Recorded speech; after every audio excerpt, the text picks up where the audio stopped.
먼저 김지영님의 질문입니다. 이제 분양권은 12월에 입주 예정이고 전세 잔급치고 2년 보유 계획이신 분이고요. 그 다음에 제가 이제 투자한 지 3년 됐는데 다주택자인데 매수시, 그 다음에 양도세 중과나 종부세 이런 것들의 걸림돌이 안 되는지를 물어보시는 거예요. 그래서 지방 소도시에 투자를 2개 정도 더 하고 싶은데 세금이 걱정이 됩니다. 이런 내용이거든요. 그래서 매수만 하는 게 맞는 건지, 일시적 2가구 2주택 비과세를 조건에 맞춰가면서 하는 건지, 그 다음에 뭐 1년 후 2년 보유 3년 매도, 그러니까 일시적 2주택의 이제 조건인 거죠. 이걸 원칙을 따라야 되는 건지 이런 것들을 궁금해 하시는 거예요. 이게 언제 이제 4주차 때 저희가 상황별 투자 전략에 이제 설명을 해드리는데 5기 때부터 제가 상황별 투자 전략에 질문을 따로 받아가지고 많은 분들이 해당할 만한 그 사연을 받아서 그 사연에 대한 답변을 드리는 걸로 바꿨거든요. 그게 훨씬 더 반응이 좋더라고요. 이번에도 그렇게 진행을 할 건데 이거는 모든 분들이 이제 들으시면 좋은 얘기니까 제가 답변을 드리겠습니다. 일단 기본적으로 부동산을 뭐 투자하려는 목표, 그 다음에 방식이 다 다르실 거예요.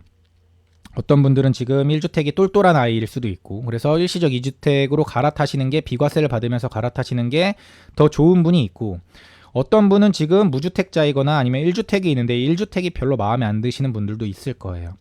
그럼 이분들은 다주택 전략으로 가는 게 더 좋을 거예요. 반대로 제가 아까 전자에 말씀드렸던 지금 현재 똘똘한 한 채를 갖고 있다면 비과세를 받으면서 상급지로 갈아타는 전략이 더 좋을 수도 있습니다. 이건 상황별로 다 다르고 너무나 케이스가 많기 때문에 모든 케이스를 다 말씀드리기는 어려워요, 지금.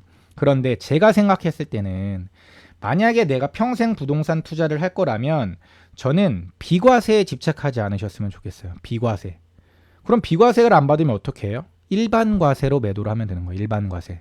일반 과세는 내가 양도 차익을 거둔 거에 6%에서 42%를 내면 됩니다. 양도 차익이 뭐 얼마 이상이면 6%, 그다음에 얼마 이상이면 뭐 10몇 프로, 그다음에 뭐 이런 식으로 이제 세율이 나눠져 있거든요. 양도세는 그거에 따라서 6%에서 42% 구간의 세율만 내면 되는 거예요. 그런데 중요한 건 여기서 중과를 받냐 안 받냐는 좀 달라지는 거예요. 왜냐면 중과를 받으면 여기다가 플러스 20% 세금을 더 내니까 남는 게 없을 수도 있어요. 최고 세율을 맞으면은 뭐 거의 70% 80%도 내기도 하니까.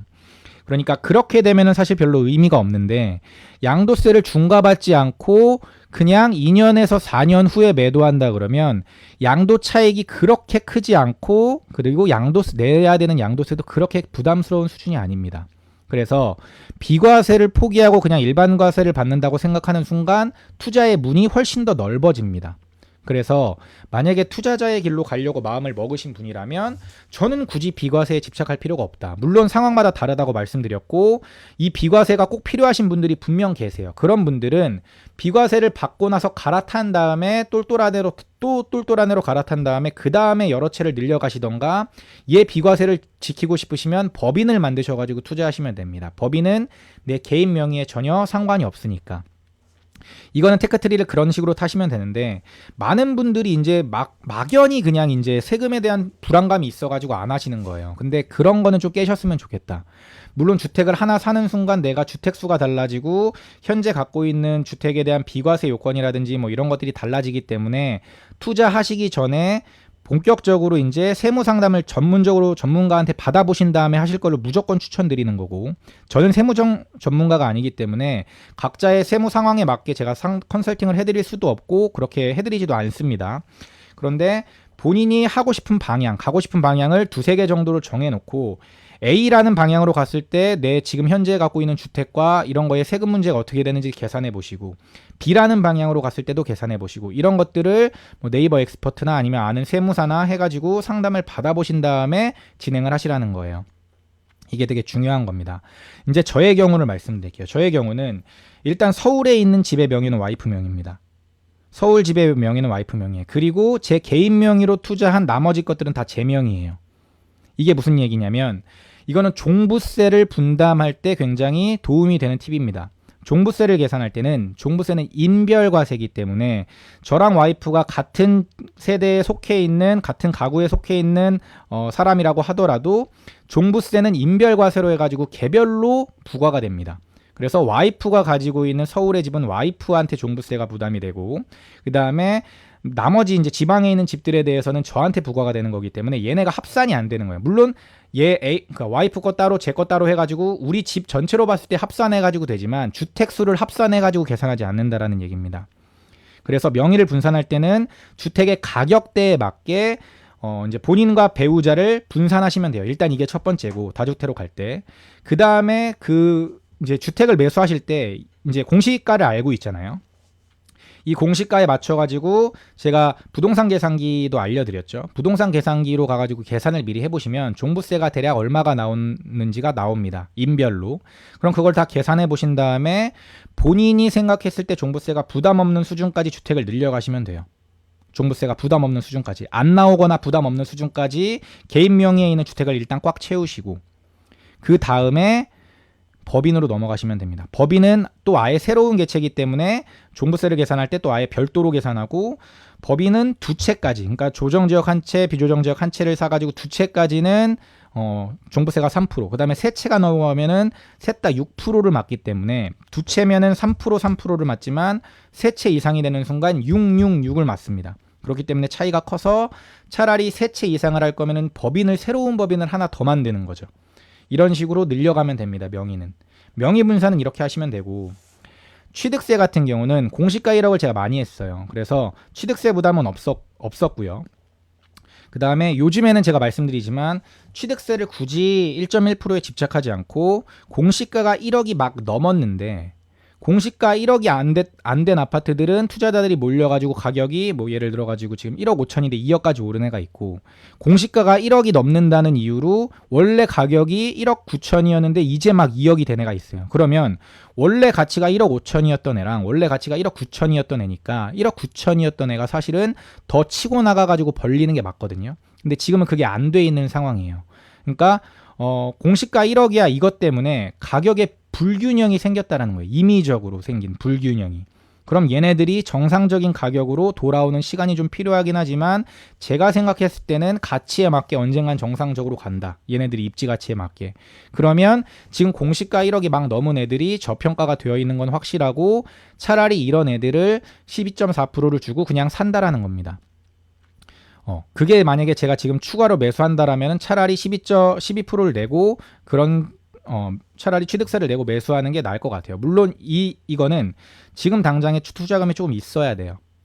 아예 지금 뭐 1,000만 원, 2,000밖에 없는데 취득세로 다 써버리는 건 사실은 부담스러운 상황이기 때문에 어느 정도 투자금의 여유가 있으신 분들은 너무 공시가 1억이야. 취득세에 너무 집착하지 마시고 그냥 그래 취득세 8%, 12% 내지 하면서 어차피 나중에 취득세는 그때 내고 나면은 나중에 양도할 때 그 취득세만큼이 빠집니다. 물론 취득세를 만약에 내가 1,000만 원 냈다고 해가지고 1,000만 원이 전체가 다 빠지는 게 아니라 그 양도세를 계산하는 공식에 보면은 그 안에 취득세가 들어가거든요. 그러니까 그 취득세를 빼고 세율이 계산이 되기 때문에 그만큼 양도세 할 때는 빠지는 거라고 보시면 돼요. 그래서 그것까지 감안하면은 12%를 감안하고 투자하는 것도 괜찮다. 이렇게 보시면 되고 아까 종부세에 대해서는 말씀드렸고 양도세가 이제 문제인데 양도세는 그래서 저는 어떤 투자를 하고 있었냐면 예전부터 공시가 3억이야. 서울, 수도권, 광역시, 그다음에 뭐 세종시 여기를 뺀 나머지 지역에서 그러니까 쉽게 말하면 지방의 중소도시의 공시가 3억 이하의 주택을 매도할 때는 양도세 중과가 안 됩니다. 이건 조정지역이냐 아니냐가 상관이 없어요. 조정지역이어도 마찬가지입니다. 그래서 뭐 경기도권에서도 면 지역에 있는 아파트들을 사람들이 많이 산 거예요. 왜냐하면 거기는 양도세 중과가 안 되니까. 이 양도세 중과는 그 아파트를 팔 때도 중과를 안 하지만 이 아파트 때문에 내가 가지고 있는 다른 주택에도 영향을 받지 않습니다. 주택수 계산에도 포함이 안 되는 장점이 있어요. 그래서 다시 정리하면 중소도시, 지방에 제가 지금 하고 있는 50만 이상 도시들, 뭐 전주도 마찬가지고 진주, 뭐 김해, 거제 다 마찬가지입니다. 이런 도시들에 투자했을 때 내가 팔 당시에 공시가가 3억이 안 된다면, 공시가 3억이면 시가로는 약 5억 정도 되는 거예요. 그러니까 지금 시가로 한 2억에서 3억대에 있는 아파트를 사가지고 4억대, 5억대 팔아도 양도세 중과가 안 되고 일반 과세로 낸다라는 겁니다. 그럼 제가 아까 말씀드렸던 6%에서 42%의 세금만 내면은 이 아파트를 그냥 무리 없이 매도할 수 있는 거예요. 그리고 이 아파트 때문에 내가 가지고 있는 서울 수도권을 혹시 팔 일이 생겼을 때 양도세를 얘 때문에 더 중과받지도 않고요. 주택수에 계산되지가 않으니까. 이런 방식으로 투자를 하고 있습니다.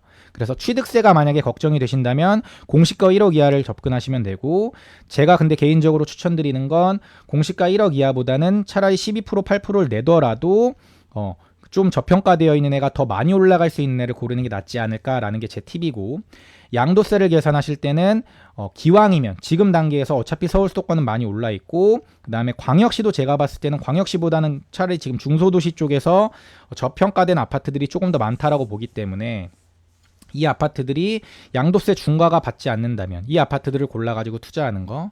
그 다음에 종부세는 개인 명의를 본인과 배우자 명의를 일단 먼저 분산하고, 그 다음에 그게 꽉 차면 법인으로 가는 것까지 고려해 보는 거. 이렇게 해서 이 세 가지로 해가지고 저는 분산을 다 해놨고 지금 부담되지 않는 상황에서 내고 있습니다, 세금을. 첫 번째 질문이었고요. 두 번째